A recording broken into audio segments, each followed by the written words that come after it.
Assalamualaikum warahmatullahi wabarakatuh. Yang terhormat Ibu Hirauresti selaku ibu dosen kita dan teman-temanku semuanya semoga dalam keadaan sehat. Di sini kami akan mempresentasikan video studi kelayakan bisnis tentang ini cireng kita. Sebelumnya saya akan memperkenalkan anggota kelompok 5. Yang pertama adalah Deliana Stia Dewi, yang kedua Caroline Winda Melani, yang ketiga Mary Rahmawati, yang keempat Rizky Ayu Saputri, yang kelima Fani Setia Pratama, yang keenam Sukma Trihana, yang ketujuh Sinta Nur Aini, yang kedelapan Cynthia Kartika. Berikut video presentasi dari kelompok kami.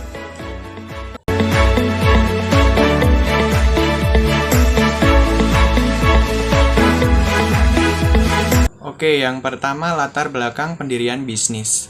Dalam suatu pemasaran banyak sekali bentuk dan aneka makanan dari yang kecil hingga yang besar, dan dari yang murah sampai yang mahal. Pada saat ini banyak sekali masyarakat yang lebih memilih masakan cepat saji, dengan rasa yang enak dan harga bersahabat. Namun kualitasnya juga terjamin. Melihat dari permintaan tersebut, kami jadikan menjadi peluang dengan usaha yang kreatif, inovatif, dan memiliki daya saing yang lumayan tinggi sehingga dapat menarik perhatian konsumen.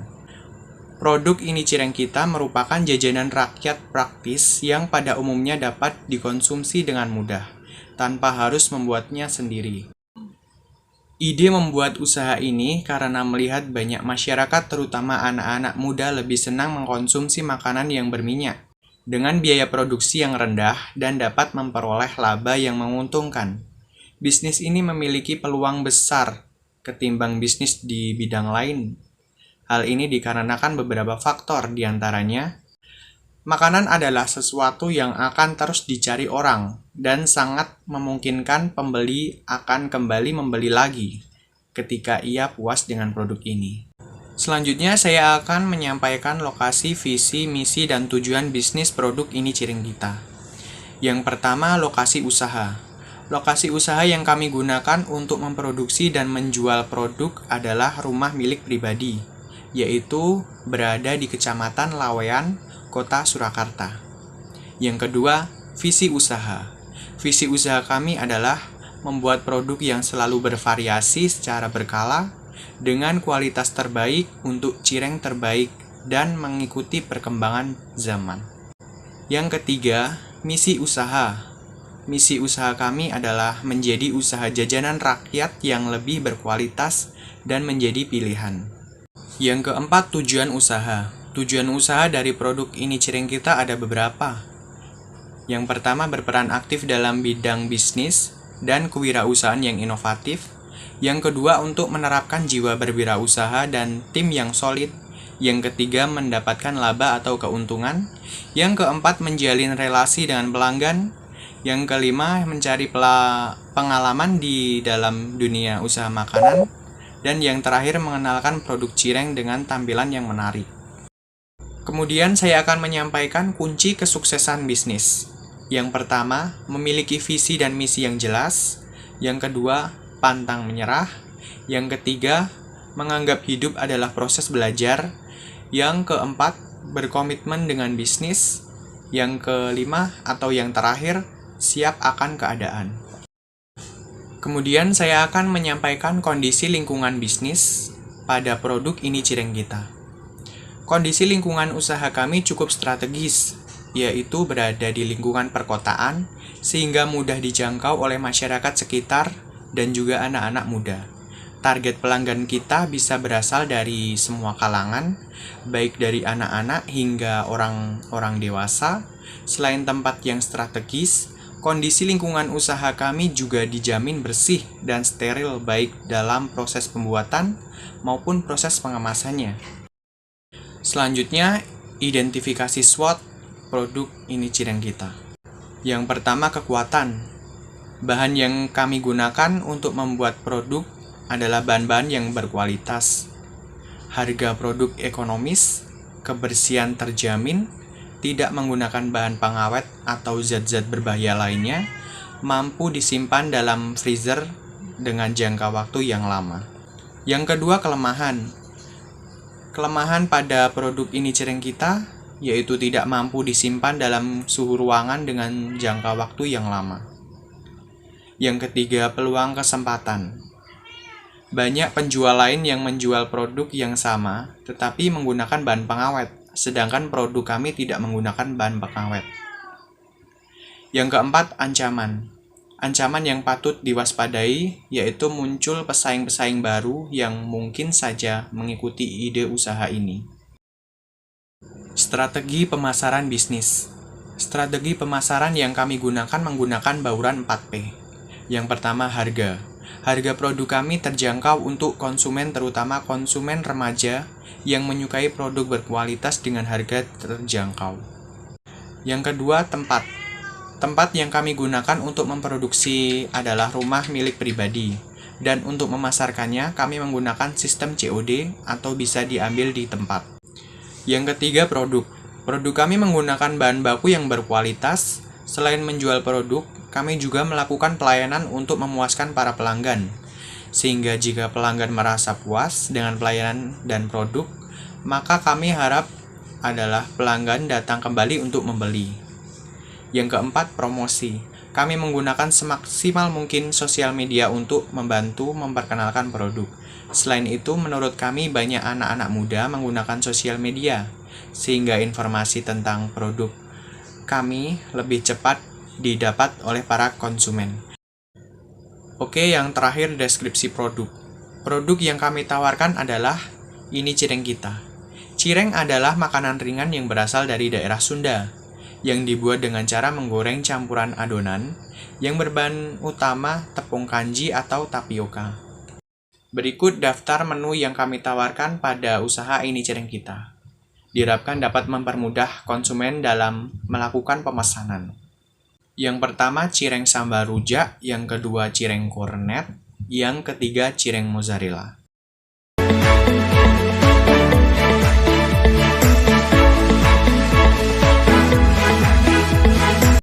Di sini saya akan menjelaskan mengenai bab 2, yaitu kajian aspek pasar dan pemasaran. Yang pertama, saya akan menjelaskan mengenai analisis potensi pasar. Sekarang itu teman-teman, masyarakat lebih memilih hal yang simpel dan praktis. Seperti halnya mereka memilih makanan cepat saji sebagai makanan yang akan mereka konsumsi di saat mereka sibuk akan pekerjaan dan hal yang lainnya. Oleh karena itu kami memproduksi cireng untuk menjadikan pilihan atau opsi mereka dalam hal makanan cepat saji. Karena cireng kita ini dalam penyajiannya itu sederhana dan praktis.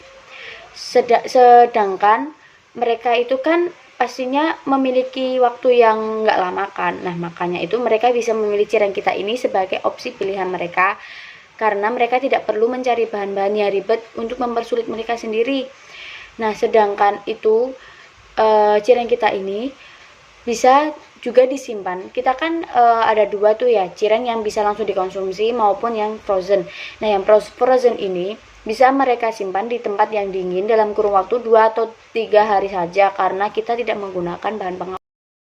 Yang kedua, saya akan menjelaskan mengenai analisis persaingan. Analisis persaingan dalam usaha cireng ini tidak banyak. Kenapa tidak banyak? Nanti akan saya jelaskan pada analisis market share. Sekarang saya akan fokus kepada analisis persaingan. Meskipun persaingan dalam usaha cireng ini tidak banyak, namun yang disayangkan adalah rasa dari cireng ini yang sama saja dengan cireng lainnya. Kenapa sama saja? Pastinya kan cireng itu rasanya itu-itu saja ya. Pastinya kan sama dengan produk yang lainnya. Sehingga itu menjadikan PR kita untuk membuat produk kita itu lebih unggul dari produk lainnya.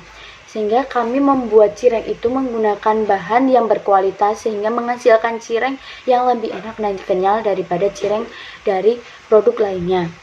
Dan kami juga akan memberikan diskon untuk pembeli kami untuk dapat merasakan dan memperkenalkan cireng kita kepada pembeli dengan harga yang terjangkau. Yang ketiga, saya akan menjelaskan mengenai analisis market share.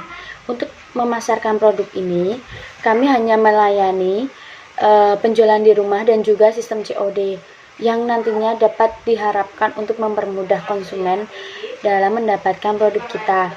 Namun, dalam sistem COD ini, kami hanya bisa dilakukan dengan pembelian minimal 2 cireng saja dan dengan jarak yang nantinya bisa dinegosiasikan.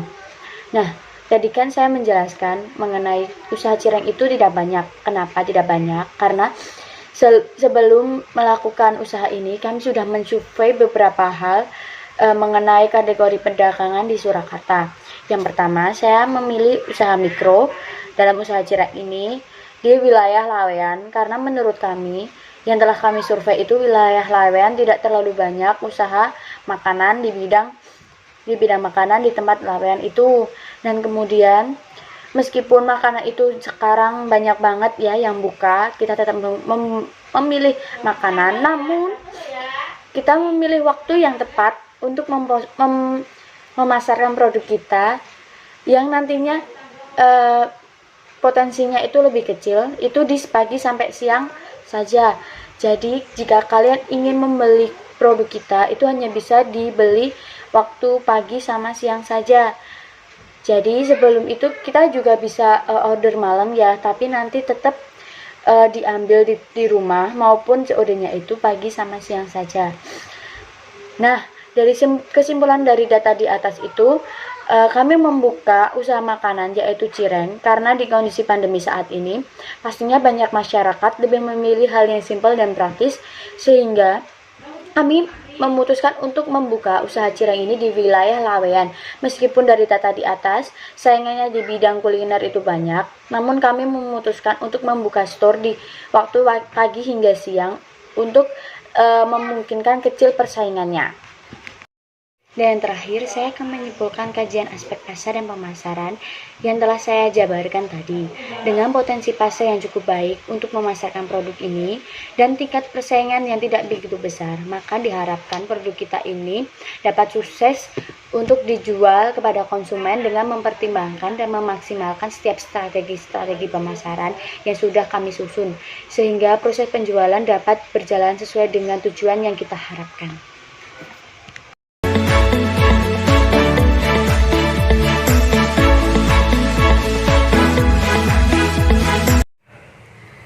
Di sini saya akan membahas tentang bab 3, di mana isinya tentang kajian aspek teknis. Untuk isi yang pertama ada analisis lokasi bisnis.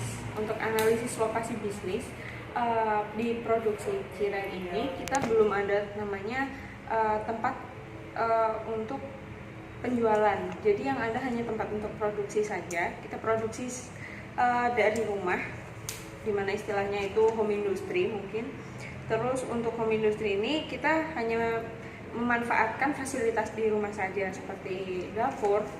Terus untuk berikutnya, untuk pemasaran, kita pemasaran secara online. Untuk sementara waktu kita pemasaran secara online karena kita belum memiliki untuk lapak penjualan. Di mana pemasaran online ini kita menggunakan seperti aplikasi yang lebih mudah itu WhatsApp. Karena dari WhatsApp kita bisa jangkau teman-teman kita terutama, ataupun kita bisa melalui contoh seperti aplikasi Instagram dan juga Facebook untuk menampilkan gambar, juga menerangkan tentang harganya juga. Jadi seperti itu. Untuk lingkungan aspeknya, targetnya kita ke semua kalangan. Jadi secara online kita bisa menjangkau nggak hanya anak-anak muda saja, pasti orang tua juga pengguna sosial media juga bisa menjangkau untuk mengenal produk cireng ini. Terus untuk berikutnya, setelah produk sudah jadi dan kita akan memasarkan tersebut, apabila sudah laku, karena kita memasarkan dengan sistem pre-order, jadi jika ada yang memesan maka baru produk itu akan diproduksi. Kita untuk pengantarannya secara COD atau cash on delivery, jadi kita janjian sama pembeli untuk memberikan produk tersebut. Untuk yang kedua, di sini ada analisis luas produksi, di mana luas analisis produksi berisi tentang ketersediaan bahan baku. Untuk ketersediaan bahan baku sendiri, yang utama ada tepung tapioka. Terus untuk penunjang rasanya ada bahan berikutnya ada bawang putih, terus ada daun bawang dan juga bumbu penyedap yang lain. Nah, untuk berikutnya di bahan baku sendiri, kita bisa temukan bahan baku dengan mudah itu di pasar tradisional, seperti itu. Untuk berikutnya, di ketersediaan dan kapasitas tenaga kerja. Kami sebagai mahasiswa untuk memproduksi cireng tersebut kan dengan sistem pre-order. Jadi untuk kita produksi itu dengan menunggu jumlah pesanan terlebih dahulu, lalu kita tentukan hari yang akan kita produksi, lalu pada hari itu juga kita produksi. Jadi kita nggak setiap hari untuk bisa produksi cireng tersebut. Terus untuk berikutnya ada modal. Dengan modal yang minim, karena bahan baku tadi murah ya, untuk hitungannya cireng itu memiliki bahan baku yang murah, tapi untuk harga jual dengan pengemasan yang menarik, kita bisa jual dengan harga yang sedikit menunjang. Itu lebih, misalnya kita kisaran untuk yang frozen itu kita mulai start harga 10 ribuan hingga belasan ribu aja, seperti itu. Rizky Ayu Saputri, berikut saya akan menjelaskan tentang analisis layout pabrik dan kesimpulan kajian aspek teknis. Yang pertama, analisis layout pabrik dalam pembuatan ini cireng kita. Pertama, kita masuk ke gudang tepung, di mana gudang tepung itu tempat untuk menyimpan tepung kanji yang akan kita produksi. Yang kedua, timbangan tepung, yaitu tempat untuk menimbang tepung-tepung kanji yang akan kita olah. Yang ketiga, mesin adonan, di mana mesin adonan itu tempat untuk mencampurkan semua tepung kanji dan bumbu-bumbu serta air agar nanti tidak mengumpal ketika kita memasak adonannya. Yang keempat, memasak adonan, yaitu tempat memasak adonan di kuali besar, itu untuk memasak adonan cireng tadi, biar nanti kalau disimpan di kulkas 1 minggu ke depan itu masih awet tanpa bahan pengawet. Yang kelima, pembentukan cireng. Pembentukan cireng kita tidak menggunakan mesin, melainkan menggunakan tangan dari tenaga kita sendiri, tenaga kerja kita sendiri.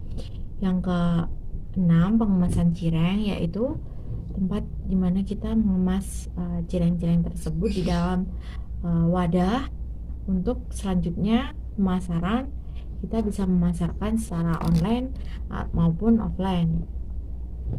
Selanjutnya, kesimpulan kajian aspek teknis, yaitu dengan menjadikan cireng sebagai salah satu ide usaha kami, tak sedikit rencana yang diperlukan, namun juga tidak banyak modal yang kita keluarkan untuk pembuatan cireng tersebut. Kebutuhan utama dalam mengelola usaha ini yaitu menganalisis lokasi usaha, menganalisis luas produksi, dan juga analisis layout pabrik agar menjadi dasar tujuan untuk mengembangkan produksi cireng ini.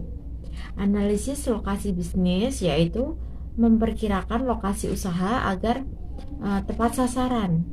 Jadi kita tidak salah untuk salah sasaran gitu ya, ke masyarakat. Memastikan lokasi tersebut. Analisis luas produksi, yaitu mencakup hal yang terpenting dalam membangun usaha, seperti memperhitungkan bahan baku, modal, dan ketersediaan bahan maupun tenaga kerja sendiri. Sedangkan analisis layout pabrik merupakan skema kami dalam menjalankan usaha, dari mengelola bahan baku sampai menjadi suatu produk yang akan kita pasarkan nanti dan untuk memasarkannya.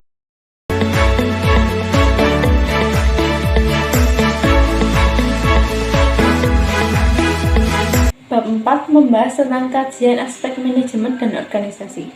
Macam-macam aspek manajemen dan organisasi. Yang pertama adalah analisis penjadwalan proyek. Jadwal merupakan penjabaran perencanaan proyek menjadi urutan atau langkah dalam pelaksanaan pekerjaan untuk mencapai sasaran.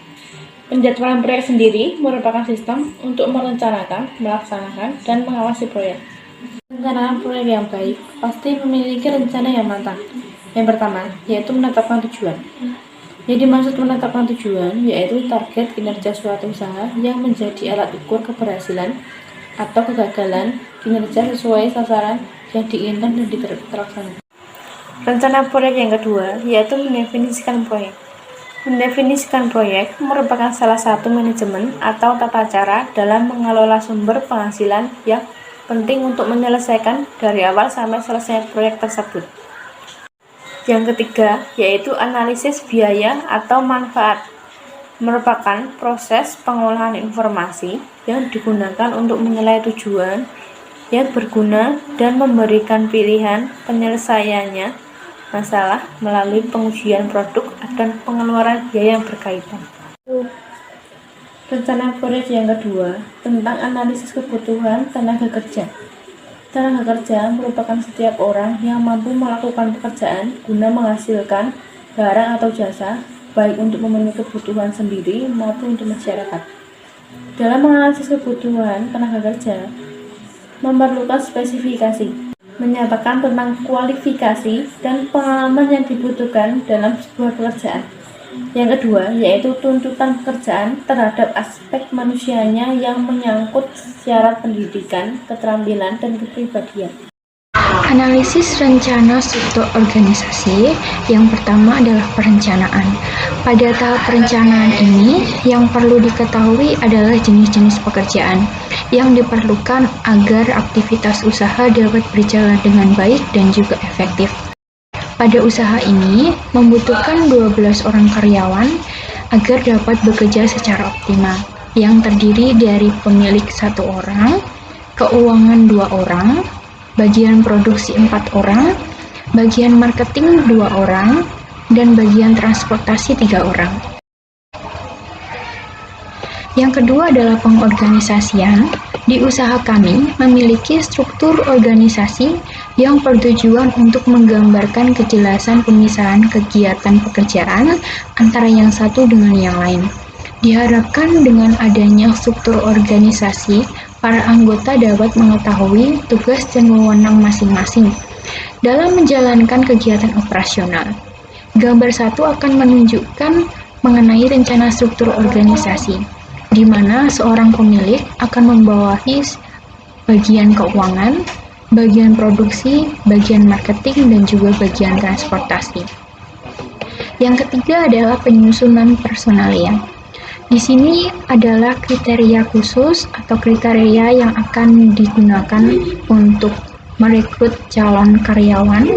Yang pertama adalah bagian keuangan dengan kriteria seorang wanita yang berusia antara 20 tahun sampai 30 tahun, berpengalaman di bidang keuangan minimal 2 tahun, pendidikan minimal adalah SMK sederajat, lulusan akuntansi lebih diutamakan, rajin, jujur, dan tanggung jawab, serta berpenampilan menarik. Selanjutnya adalah bagian produksi dengan kriteria seorang wanita yang berusia antara 20 sampai 30 tahun, pendidikan minimal adalah SMK sederajat, lulusan tata boga lebih diutamakan, berpengalaman di bidang kuliner minimal 1 tahun, rajin, ulet, dan tanggung jawab. Selanjutnya adalah bagian marketing, mempunyai kriteria seorang pria atau wanita yang berusia antara 20 sampai 30 tahun, pendidikan minimal SMP, berpenampilan menarik, terbiasa dengan target, rajin, ulet, dan pantang menyerah, serta bisa bekerja secara tim. Selanjutnya adalah bagian transportasi. Seorang pria berusia antara 20 sampai 40 tahun, memiliki kendaraan pribadi, memiliki SIM C, pendidikan minimal SMP. Pengalaman tidak diutamakan kepada bagian transportasi ini, dan juga dia rajin, ulet, pantang menyerah, dan bertanggung jawab. Selanjutnya adalah bagian pengorganisasian. Berdasarkan struktur di atas tadi yang sudah dijelaskan, dapat diketahui tugas dan wewenang masing-masing posisi. Antara lain, seorang pemilik bertugas untuk mengelola bisnis dan memiliki hak untuk mengambil keputusan strategi dalam peningkatan usaha. Selanjutnya adalah bagian marketing. Bagian ini bekerja di divisi praktikum, memasarkan produk usaha cireng baik melalui media sosial maupun secara langsung kepada pelanggan. Selanjutnya adalah bagian produksi. Bagian divisi ini merupakan divisi yang bertugas untuk membuat pesanan atau produk yang akan dipasarkan. Dan selanjutnya adalah bagian keuangan. Dalam divisi ini sangat bergantung mengenai keuangan usaha, melakukan pembayaran kepada supplier, melakukan pengaturan keuangan, serta melakukan eval budget dan melakukan transaksi keuangan. Dan yang terakhir adalah bagian transportasi, bertugas untuk melakukan pengantaran produk sampai produk diterima oleh pelanggan dengan baik dan melakukan pembelian produk bahan mentah. Selanjutnya adalah standar prestasi jabatan atau kompensasi. Pemberian kompensasi bertujuan untuk menghargai jasa yang telah diberikan. Kompensasi itu terdiri dari gaji dan juga bonus. Pemberian kompensasi yang layak bertujuan untuk memacu karyawan agar bekerja lebih baik untuk melayani pelanggan. Dan adapun gaji yang diberikan untuk karyawannya, antara lain di bagian keuangan itu akan menerima gaji sebesar 1.400.000 per bulan, dan bagian produksi 1.200.000 per bulan, dan untuk bagian marketing 1.500.000 per bulan, dan yang terakhir adalah bagian transportasi akan menerima besar gaji 1.300.000 per bulan. Selanjutnya adalah bagian pengendalian. Sumber daya manusia adalah karyawan yang merupakan salah satu faktor pendukung sukses atau tidaknya dalam suatu usaha. Perusahaan akan memperhatikan karyawannya dengan tujuan agar karyawannya puas sehingga dapat bekerja secara optimal. Untuk mencapai tujuan tersebut, diperlukan perekrutan tenaga kerja untuk memangku jabatan yang dibutuhkan dalam usaha dengan cara menghubungi kantor dinas tenaga kerja dan memberitahukan mengenai pembukaan lowongan baik di media sosial dan juga di media elektronik.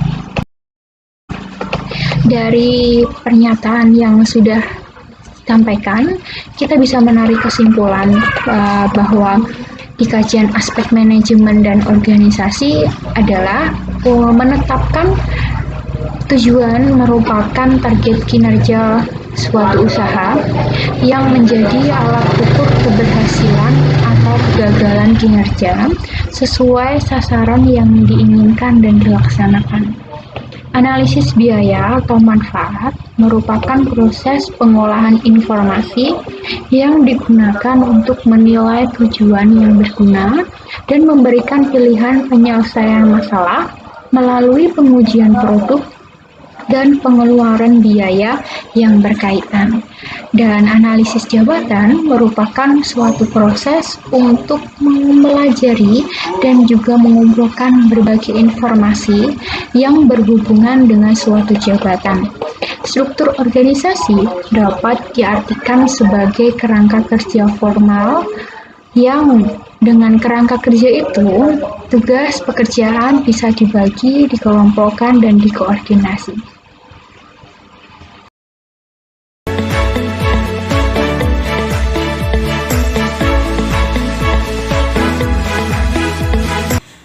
Yang pertama, saya akan menyampaikan tentang bab 5, yaitu kajian aspek keuangan. A.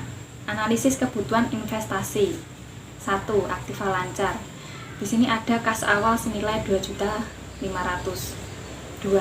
Aktiva tetap. Ada sewa gedung senilai 5 juta rupiah. Ada juga peralatan. Di sini yang pertama pisau 40.000, baskom 25.000, wadah 70.000, wajan 60.000, spatula 50.000, kompor gas 150.000, tabung gas 100.000, piring 50.000, loyang 30.000, serbet 15.000, peralatan lain 60.000. Jadi total peralatan tersebut senilai Rp650.000. Ketiga, perlengkapan. Di sini perlengkapan ada 1 etalase 2 juta rupiah, 2 meja 300.000, 3 kursi 200.000, 4 biaya perlengkapan lainnya 110.000. Jadi totalnya Rp2.610.000. total aktiva tetapnya ada Rp8.260.000 dan total aktivanya ada Rp10.760.000. Selanjutnya yang B, analisis kebutuhan modal kerja. 1. Bahan cireng. Ada tepung tapioka 140.000, bawang putih 50.000, merica bubuk 45.000, garam 30.000, penyedap rasa 30.000, daun bawang 20.000, bahan baku lain-lainnya 35.000. Jadi total dari bahan baku cireng tersebut ada Rp350.000. Yang kedua, peralatan dan perlengkapan. 1. Pisau 40.000, 2. Baskom 25.000, wadah 70.000, wajan 60.000, spatula 50.000, kompor gas 150.000, tabung gas 100.000, piring 50.000, loyang 30.000, serbet 15.000, peralatan lain 60.000, etalase 2 juta, meja 300.000, kursi 200.000, biaya perlengkapan lain 110.000. Jadi totalnya ada 3.260.000. Selanjutnya yang C, tentang analisis biaya operasional. 1. Biaya operasional, di sini ada biaya bahan baku. Biaya bahan baku untuk makanan diperkirakan akan mengalami kenaikan sebesar 10% dari setiap tahunnya. Dalam hal ini, pembelian bahan baku akan dilakukan setiap bulannya untuk bahan baku yang dapat tahan lama dan untuk bahan baku yang tidak tahan lama akan dilakukan pembelian dalam setiap harinya. Besarnya biaya bahan baku dari 2021 sampai dengan tahun 2025 dapat dilihat pada tabel berikut ini. Tabel 6, biaya bahan baku dari tahun 2021 sampai tahun 2025. Di sini tahun 2021 bahan makanannya senilai 4.200.000, 2022 4.620.000, 2023 5.082.000 rupiah, 2024 5.590.200.000 rupiah, 2025 6.149.220.000 rupiah. Yang B, biaya non-operasional. Biaya non-operasional adalah biaya yang di luar biaya operasional yang sudah diidentifikasi yang kemungkinan akan dikeluarkan ini cireng kita pada masa yang akan datang. Biaya non-operasional ini adalah biaya yang tidak terkait langsung dengan pengeluaran untuk pengolahan bahan baku. Yang pertama, biaya pemasaran. Biaya pemasaran yang akan dikeluarkan oleh ini cireng kita diperkirakan akan mengalami kenaikan sebesar 5% setiap tahunnya, dan biaya pemasaran lain dari tahun 2021 sampai tahun 2025 dapat dilihat pada tabel berikut ini. Tabel 7, biaya pemasaran ini cireng kita dari tahun 2021 sampai tahun 2025. Tahun 2021 biaya pemasarannya di sini ada Rp1.020.000. 2022 ada Rp1.071.000.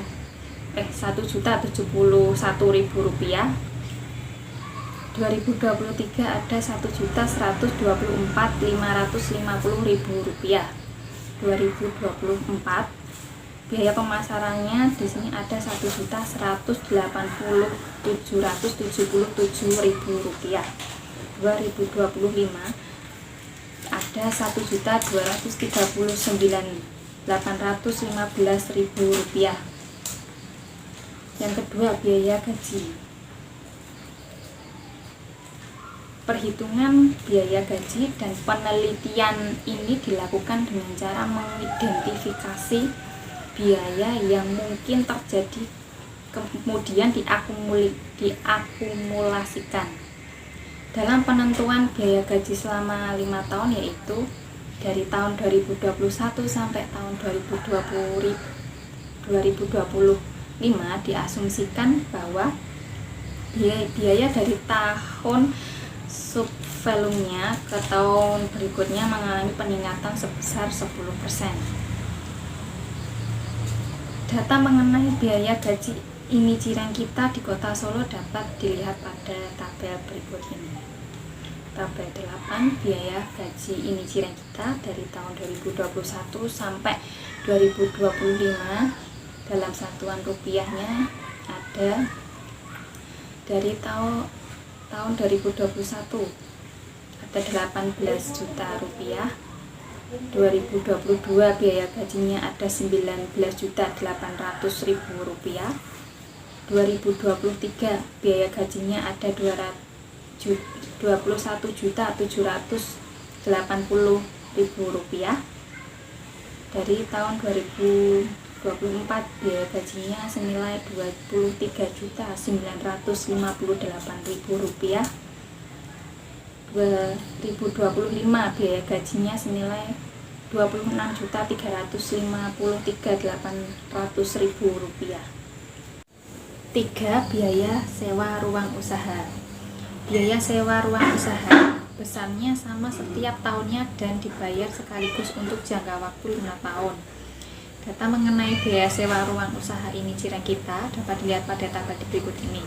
Tabel 9, biaya sewa ruang usaha. Dari tahun 2021 sampai tahun 2025, biaya sewa ruang usahanya ini sama semua, teman-teman. Jadi nominalnya senilai 1 juta. Yang keempat, biaya listrik. Biaya listrik ini cireng kita di Kota Solo diperkirakan akan mengalami pertumbuhan sebesar senilai 10% dari biaya tahun pertama untuk setiap tahunnya pada masa 5 tahun yang akan datang. Dalam hal ini, biaya listrik digunakan untuk pemakaian peralatan dan juga perlengkapan untuk usaha ini cireng kita, seperti penggunaan air, kulkas, peralatan tambahan lainnya. Besarnya biaya listrik ini yang mungkin terjadi dapat dilihat pada tabel berikut ini. Tabel ke-10, biaya listrik ini cireng kita. Dari tahun 2021, biaya listriknya senilai Rp1.020.000, 2022 Rp1.122.000, 2023 Rp1.234.200, 2024 Rp1.357.620.000, 2025 Rp1.493.382.000. Yang kelima, biaya telepon atau internet. Biaya telepon atau internet ini cireng kita di Kota Solo diperkirakan akan mengalami peningkatan sebesar 10% dari biaya tahun pertama untuk setiap tahunnya pada masa 5 tahun yang akan datang. Besarnya biaya telepon yang mungkin akan terjadi dapat dilihat pada tabel berikut ini. Tabel 11, biaya telepon atau internet dari tahun 2021 sampai tahun 2025. Tahun 2021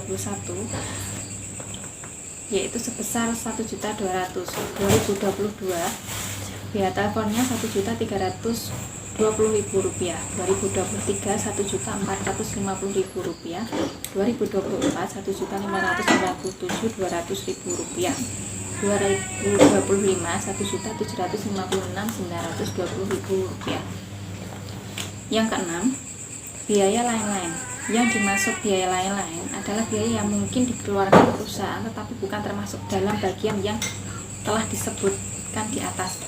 Biaya lain-lain yang mungkin terjadi misalnya biaya keamanan, biaya kebersihan, dan biaya untuk kesejahteraan karyawan yang mungkin akan diberikan oleh karyawan. Besarnya biaya tersebut dapat dilihat pada tabel berikut ini. Tabel 12, biaya lain-lain tahun 2021 sampai tahun 2025 itu sama, teman-teman. Jadi jumlah biayanya tersebut ada Rp780.000. Ketujuh, biaya depresiasi. Perhitungan depresiasi dalam penelitian ini memakai metode garis lurus. Aktiva yang mengalami depresiasi adalah peralatan dan perlengkapan usaha cireng kita ini, dan setelah 5 tahun diusir tidak mempunyai nilai residu. Besarnya biaya depresiasi setiap tahun mulai tahun 2021 sampai dengan tahun 2025 dapat dilihat pada tabel berikut ini. Tabel 13, biaya depresiasi dari tahun 2021 sampai tahun 2025. Ini biaya depresiasinya senilai 652. Jadi dari tahun 2021 sampai tahun 2025 sama semuanya ya teman-teman. Dan selanjutnya di bab 5 ini kajian analisis keuangan. Ini yang kita lanjutkan yang D, analisis struktur permodalan. Yang pertama, kebutuhan dana. Di kebutuhan dana ini kita ada 2 bagian. Yang pertama, dana investasi dan dana untuk modal kerja. Di sini ada tabelnya. Tabel kebutuhan dana untuk pendirian usahanya. Yang untuk investasi ada sewa ruang usaha selama 5 tahun. Jadi itu 5 tahun 5 juta, jadi per tahunnya kita 1 juta untuk sewa ruangnya. Yang kedua, peralatan cireng 2.610.000 sama perlengkapan cireng 650.000. Untuk peralatan dan perlengkapan cireng rinciannya ada di halaman sebelumnya, sudah dijelaskan oleh Mbak Deliana. Yang selanjutnya untuk modal kerja selama 3 bulan. Di sini ada biaya bahan baku, biaya gaji, biaya listrik, biaya telepon atau internet, biaya promosi, biaya lain-lain. Untuk rincian modal kerjanya ini juga sudah ada di halaman sebelumnya. Jadi untuk total kebutuhan dana itu investasi plus modal kerja, jadinya 14.800.000 rupiah. Yang selanjutnya nomor 2, aliran kas masuk bersih. Yang pertama ada estimasi pendapatan. Di estimasi pendapatan itu kita itu jam efektifnya untuk produksi, untuk penjualan itu 10 jam kerja per harinya. Kita mulai dari jam 8 sampai jam 6. Itu jadi kita untuk estimasinya ini ada dua konsumen untuk setiap 1 jamnya. Jadi maka didapatkan 20 konsumen setiap harinya. 10 jam kerja dikalikan 2 konsumennya. Selanjutnya, jadi totalnya penjualan cireng tersebut untuk perharinya kita ada 240.000. Untuk pendapatan per bulannya 7.200.000 dan per tahunnya 86.400.000. Untuk pendapatan selama 5 tahun kita harapkan untuk selama 5 tahun per tahunnya itu mengalami peningkatan selama 10%. Jadi di sini ada tabel estimasinya selama 5 tahun dari 2021 sampai 2025. Untuk 2021 yang tadi 86.400.000, untuk 2023 86.400.000 dikalikan 10 jadi 10%, jadinya 95.040.000. Dan seterusnya untuk 2023 sampai 2025 dikalikan 10%. Untuk selanjutnya estimasi rugi atau laba penjualan.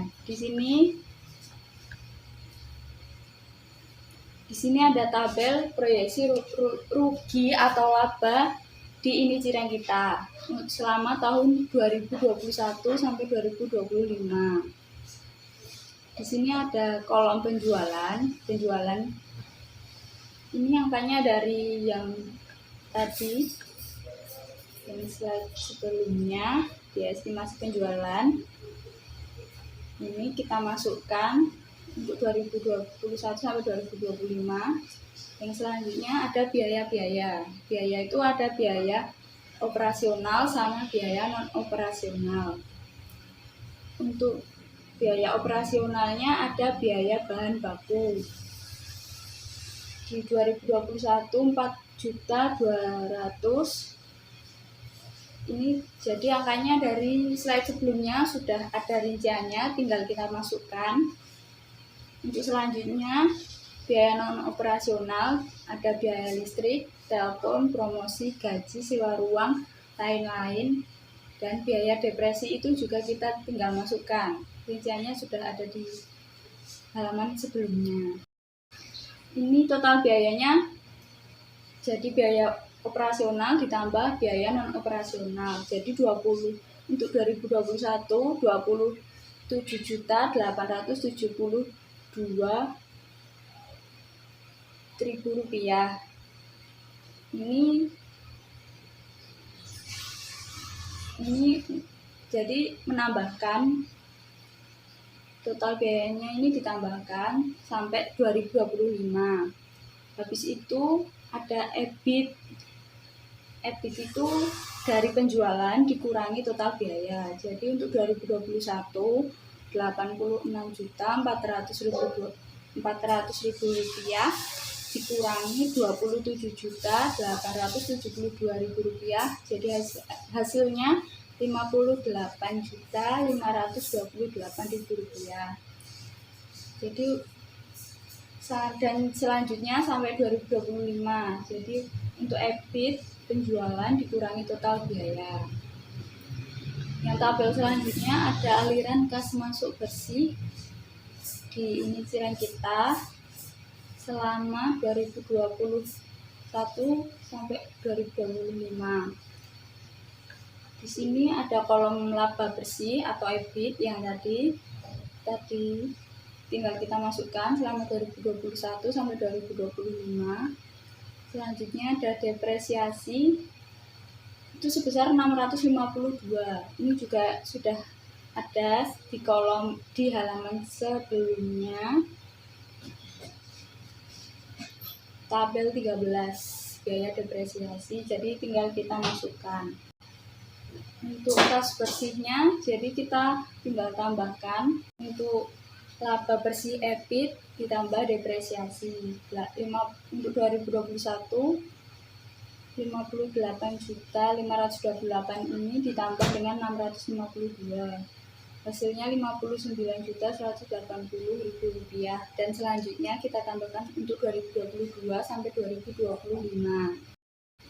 Untuk selanjutnya ada analisis rasio kelayakan finansial yang E. Yang E ini kita menghitung NPV, metode Net Present Value. Ini kita digunakan untuk menghitung selisih antara nilai sekarang pengeluaran dengan nilai sekarang penerimaan. Jadi untuk selisih dalam perhitungan NPV ini, tingkat keuntungan yang disyaratkan oleh ini cireng kita sebesar 20%. Jadi besarnya NPV di sini saya pakai rumus yang manual, bukan yang tabel, karena menurut saya itu lebih mudah yang manual. Di sini ada NPV 59.180.000 itu dari kas bersih ya, kas bersih dibagi dengan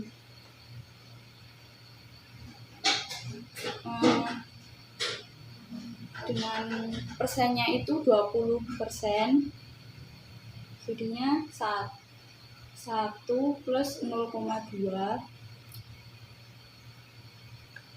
Jadi ini untuk selanjutnya 65.327 itu dari kas bersih 2022 ditambahkan sampai 2025. Untuk pernya ini yang 2022 kita kuadratkan, 2023 kita pangkatkan 3, 2024 kita pangkatkan 4, 2025 kita pangkatkan 5, dikurangi 14.800.000. Itu dapatnya dari total kebutuhan dana investasinya. Jadi hasilnya 210.575 dikurangi 14.800.000, hasilnya 186.532.939 rupiah untuk NPV-nya itu. Yang selanjutnya kita di kesimpulan kajian aspek keuangan. Untuk kesimpulan pada aspek keuangan ini,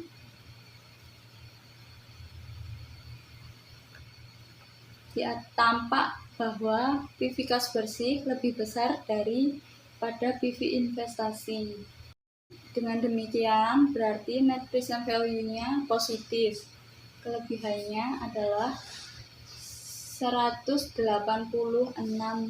juta tadi ya. Jadi untuk usaha ini Cireng kita dari aspek keuangannya bernilai positif dan dikatakan layak untuk didirikan.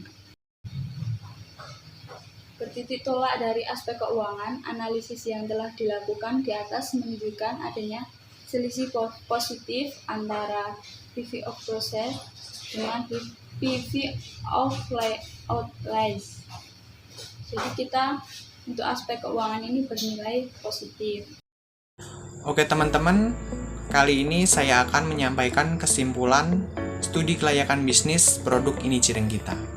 Walaupun termasuk usaha yang baru, namun dengan ciri khas yang unik yaitu dengan isian topping dan sistem penjualan yang mudah, yaitu dengan sistem COD, kami berharap produk ini dapat menjadi andalan dan dapat bersaing dengan produk lain, khususnya produk jajanan yang telah dulu beredar di masyarakat.